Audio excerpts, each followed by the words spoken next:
Are you struggling to reduce your cybersecurity risks and meet compliance mandates? Wishing you could be proactive instead of reactive? You need a solution that integrates cybersecurity together to make it affordable, accessible from anywhere, and simplistic, so you can gain a return on investment on your resources. Cyrisma is your answer. It gives you a single interface to identify sensitive data, vulnerable systems, insecure configurations, track progress, and assign accountability. Visit securityweekly.com/Cyrisma today for a 7-day test drive and impress your leadership. That's Cyrisma, Cyrisma.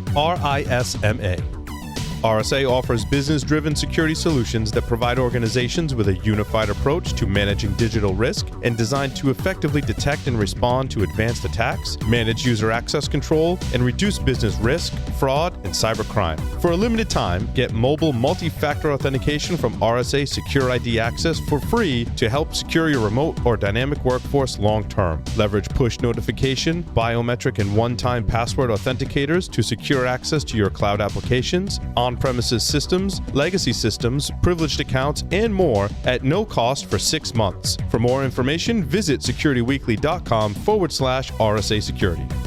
Did you know that over 63% of cyber breaches are caused by a third-party vendor? CyberGRX is on a mission to modernize third-party cyber risk management.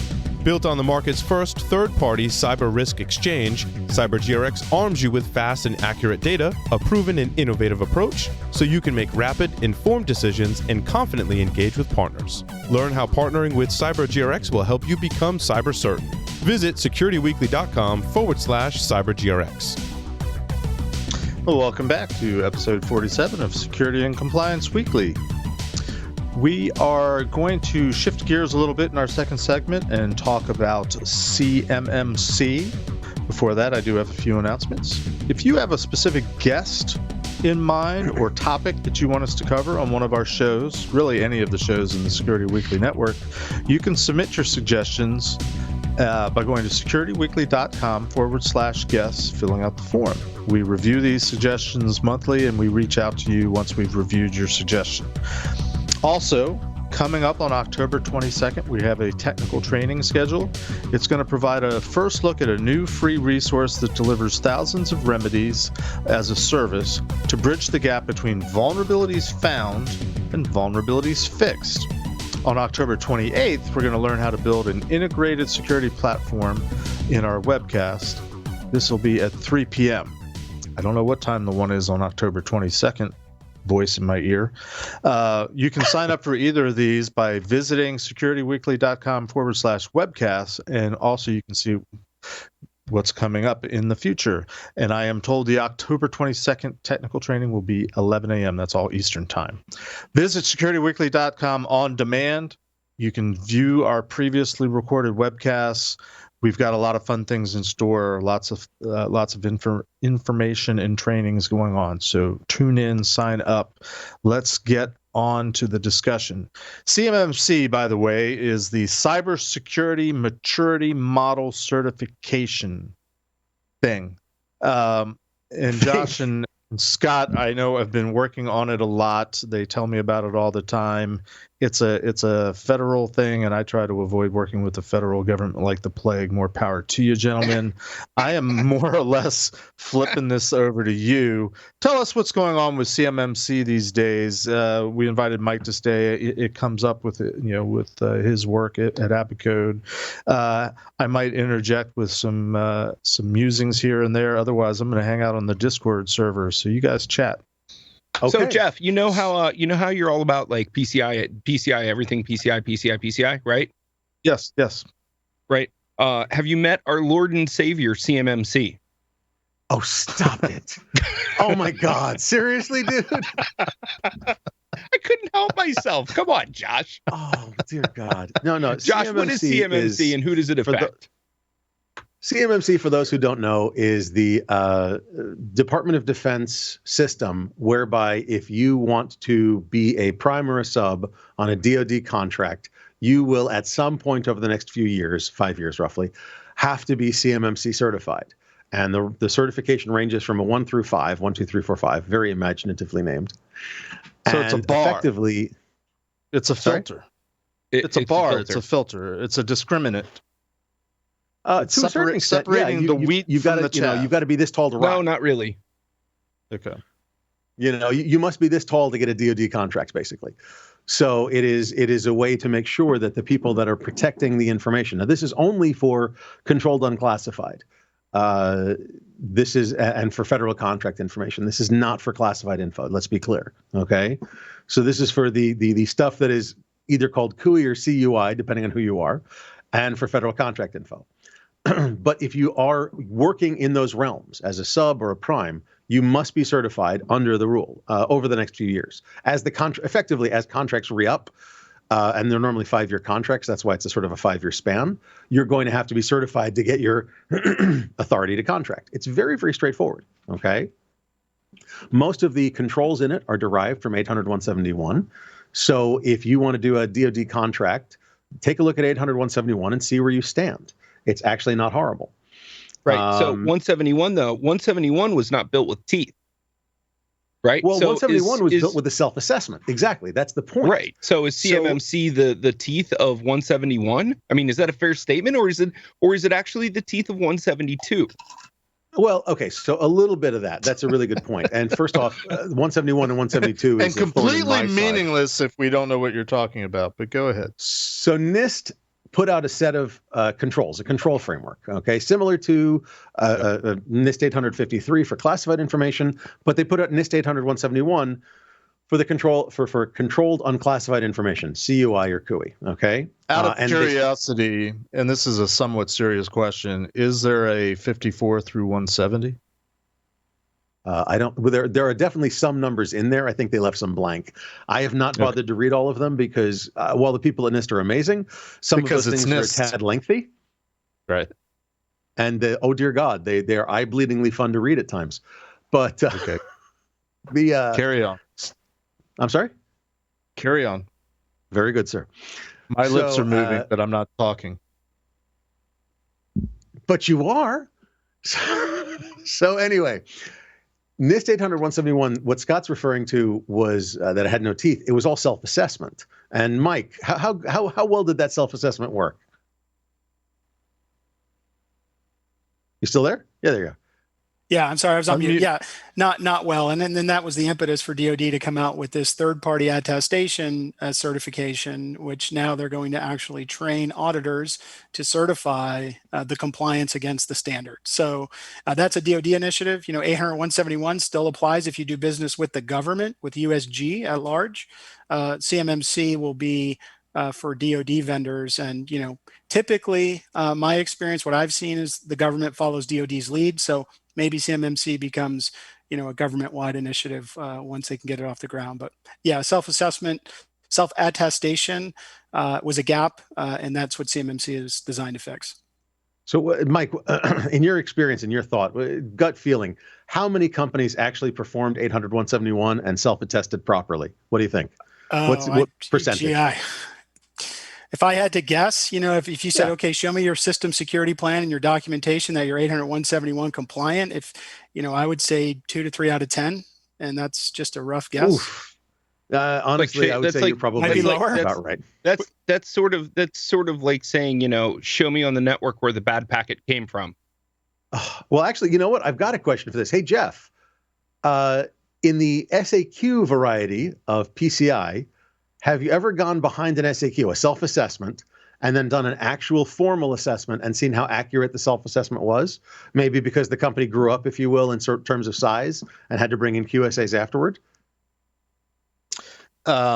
Short answer is yes, but I've also done the same with a full-blown report on compliance performed by either another QSA company or my own QSA company, or even myself the previous year. There is always a certain amount of you don't catch everything the first time, but that's not what you're getting at. There's certainly a difference between, and I'm giving companies the benefit of the doubt, reading the self-assessment questionnaire and not really having a clue what it's asking for, and that's contributes to it being a checkbox is, well, we think it means this, so we'll check the box, rather than a QSA comes in who in theory is a security expert that can say, well, no, what this really means is such and such.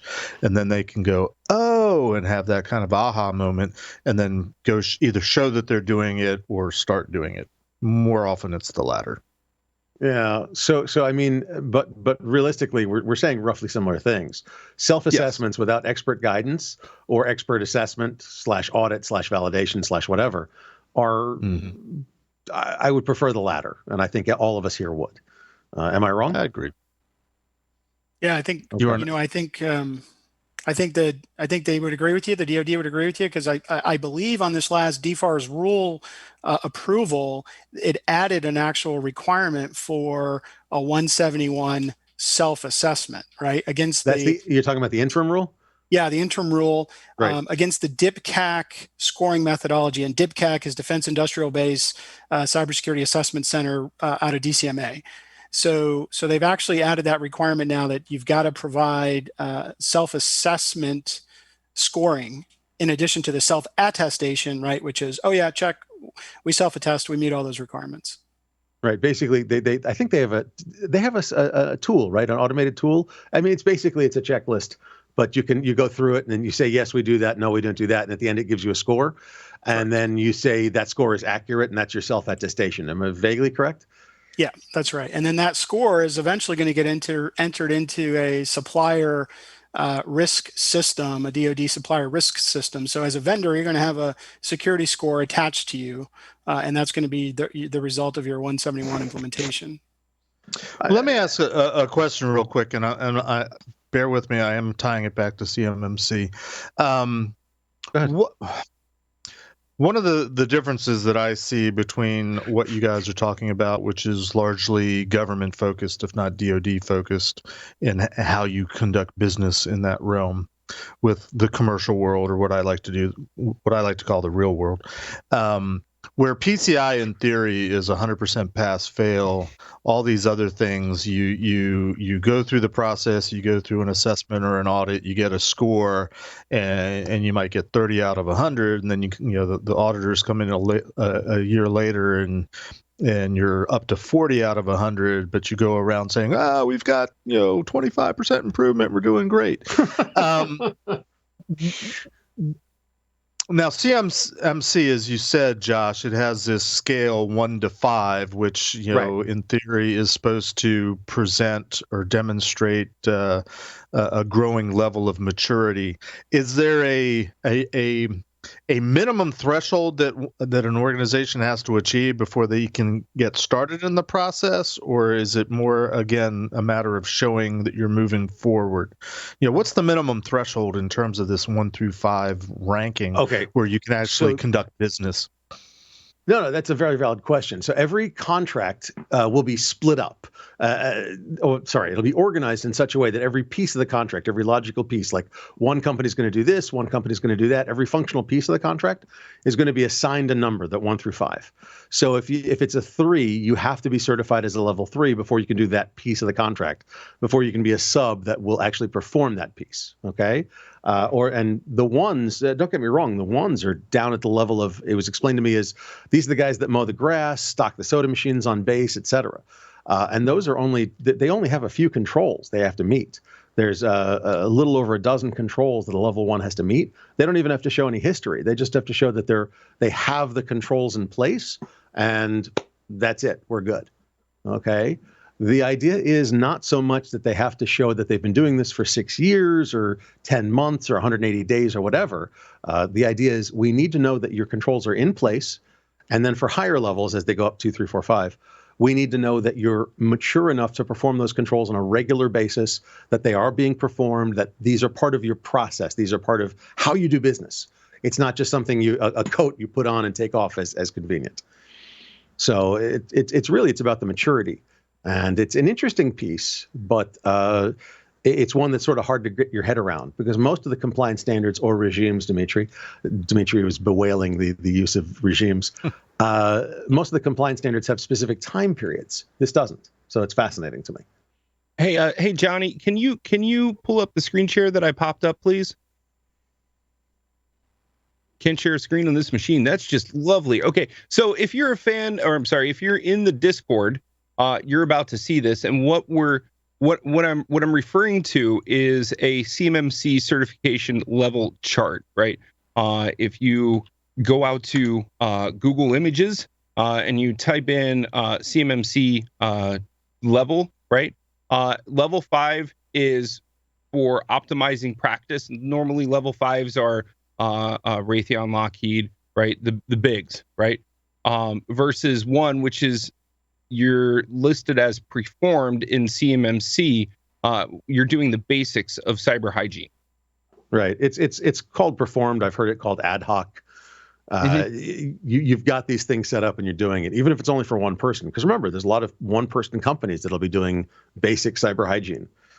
And I like the way that this sets it up. It's basic cyber hygiene, intermediate cyber hygiene, good cyber hygiene 1, 2, 3, proactive cyber hygiene, and then advanced and progressive cyber hygiene for 4 and 5.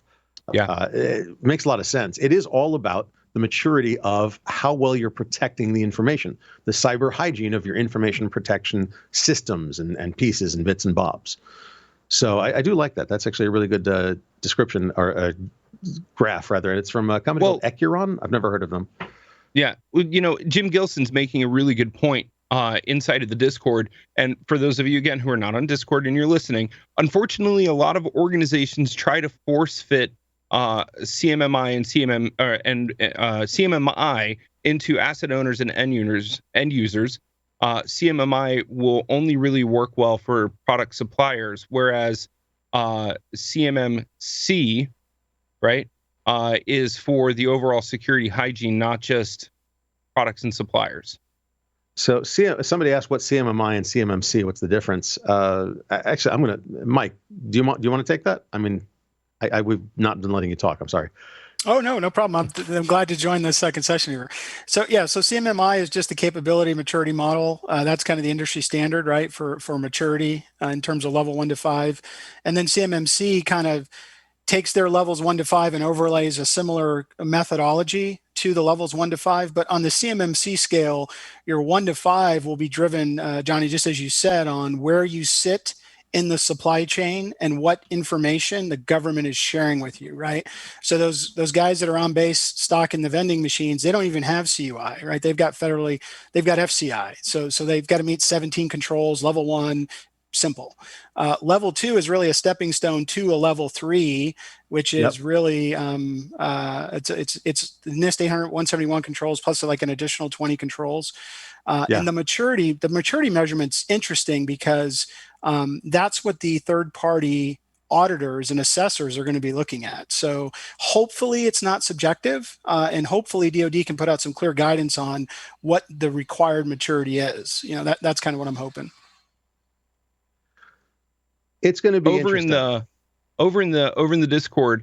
I just threw up a spreadsheet that will allow companies to crosswalk CMMC version 1 against FAR 52, 171, 171 Bravo, 853 CERT RMM, ISO 27002, NIST CSF, the CIS critical controls, and the secure controls framework. And it also maps to multiple compliance forge products for you to be able to get started with your CMMC preparation, right?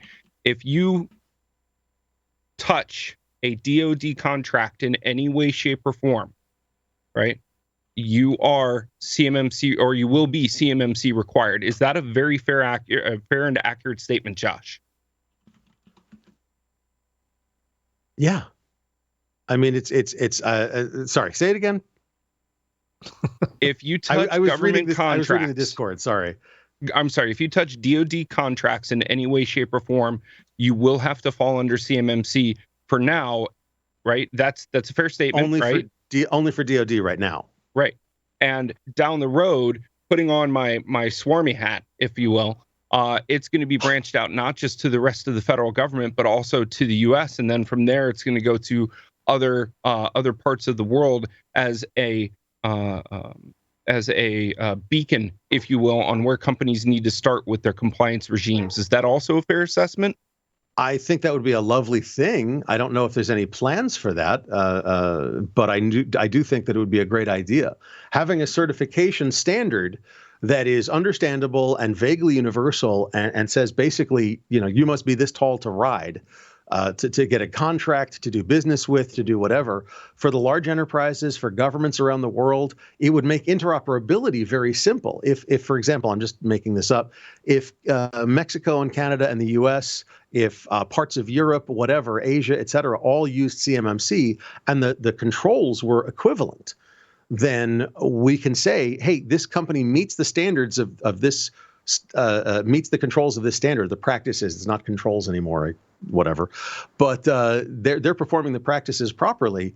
Then guess what? They're automatically, as long as the accreditation board, the CMMC-AB, accredits them with the same level of accreditation, they meet the standards. We're good. It makes intergovernment work, intergovernment information sharing, threat intelligence. It helps a lot of things. So yeah, I think that would be lovely. It would be really fun to watch the CMMC board implement the breach thought. Remember in the last segment I was talking about, if you've been breached, you come out of compliance until you can fix it. Well, we're onboarding new companies into the CMMC regime, right? And the AB should be taking a step further, right, to say if a company has been breached, right, they have to show that they've done the remediation activities to qualify for that level that they're attesting to. So everything that I've read doesn't have incident or sanctions, incident sanctions or incident response or sanctions for deliberately or whatever not meeting, breaching CMMC. I don't know of any sanctions at the moment. I'm fascinated to find out what those will be. For example, if you have a breach and you're a defense contractor, and so it was because of a control was not being performed properly. Okay, let's just throw that out there. A practice. God, I can never remember the word practice. I'm sorry. A practice wasn't being performed properly. Do you lose your certification? Must you re-up? How long does it take?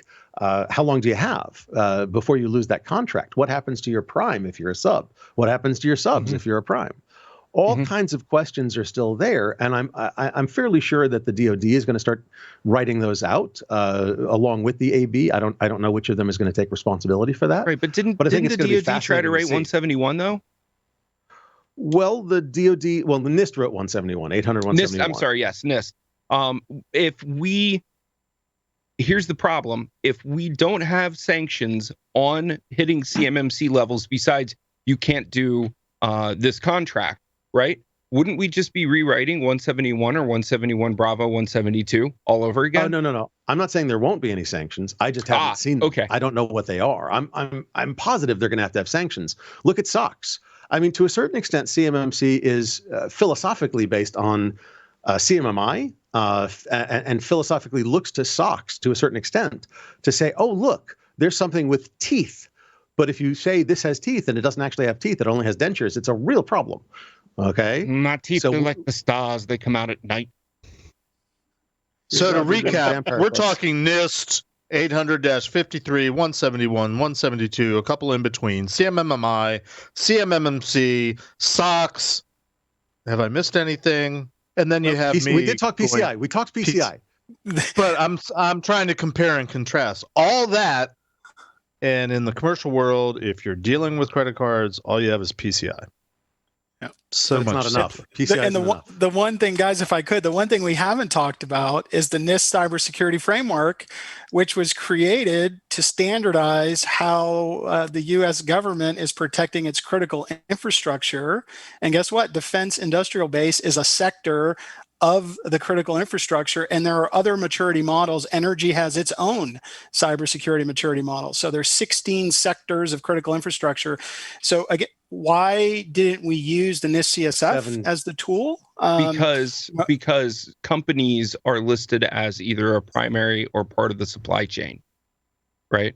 And those frameworks are not aimed at the supply chain. At heart, CMMC is supposed to be at the supply chain. Sorry. That's fair. I would also argue that NIST CSF is a risk management framework, not a security controls or practices framework. You need both. No, there's a a whole separate document that's a risk management framework. That's the RMF. We're talking about the CSM. CSF. CSF. And the CSF is a risk management framework. It is not a controls framework. Correct. It has controls in it. But There's also a NIST. There is a NIST risk management framework. Well. I agree with that. It's good one, Jim. Jim Gilson's got a great point. CSF was never designed as a standard. It's a framework orgs can build out to tailor for themselves based on their profile. As a matter of fact, some verticals have built an entire new type of profile. I'm speaking, of course, of the financial services profile, where they actually break out, identify, protect, defend, detect, respond, and they add governance and a couple of other categories. So, and there's other ones that do it as well. And Jim, as long as you're typing, what's the one for energy sector? CSF doesn't have controls. That's why I call it a risk management framework. So Mike, I think we're going to disagree on that one. But much that's cool. like I want to discuss it PCI. more. Yep. I was just from the standpoint of creating new. Anytime we're creating a new standard or a new framework, we should look at what we already have. I think that's the only point. I agree. I agree entirely. Wait. Are you trying to inject logic into this? Oh my! Who are you and what have you done? I think we should use the CMMC and the NIST CSF as our risk management and as our controls framework. Every organization needs both. You need a risk management framework to understand how you're handling information, how you're handling issues, how you're handling things, and how you're managing risk. And then your controls framework is your compensating controls framework. What are the controls you are using to compensate for those risks? This has been a very probing conversation. DOE C2M2 is the cyber for energy, by the way. Thank you, Jim. Yep. Thanks, Jim. All right. Jeff? That's my mind is blown that you guys deal with all this stuff. PCI is so much simpler, and it allows you to do things much on your own, like you were describing any good framework would do. So in a lot of ways, even though it's called a standard, it really is more of a framework. And it actually, with respect to those on the Discord channel that say they come from NIST, PCI calls on NIST for a lot of guidance inference, especially when it comes to rules about cryptography. They point to NIST. For configuration standards, security best practices, they point to organizations like NIST. We should probably wrap up. I'll let Josh. Any final thoughts you want to throw out there on what's coming with CMMC? What we need to look forward to? I'm really looking forward to finding out about what those sanctions are. I'm really looking forward to seeing the first set of provisional assessors go out there and actually start the assessments. I'm looking forward to seeing what the tweaks and tunings, because as in any new system, you're going to see problems and issues crop up. I'm looking forward to seeing what changes need to be made and what issues they find and how it's tweaked and tuned to make it work properly and smoothly, and how this is going to work for not just the DoD, but for, I think, a lot more people as well. I think it's going to be big, and I think that's kind of awesome. That begs one quick question. I don't want to belabor this. CMMC is focused on the DoD. Is there an equivalent or a plan for an equivalent for the government civil agencies, non-DoD agencies? I think CMMC is where I would think that CMMC is where they were hoping to go with that. Basically, just DoD is the guinea pig, if you will, and then expand it out. Yeah, it's just either the guinea pig, into the FARs. It's either the guinea pig or it's deemed to be more critical in terms of the, any perceived pecking order within the government. Perhaps. Why not both? Or both? Why not? As I said, it's been a very probing discussion today. Mike, thanks for sticking around. Hope you enjoyed the time. We certainly enjoyed your contributions to the conversation. John, Josh, Scott, and everybody on the Discord, it's been a very lively conversation over there. Have enjoyed all of it. We need to wrap for the day. So Security and Compliance Weekly, stay safe, stay secure, stay compliant. Until next time.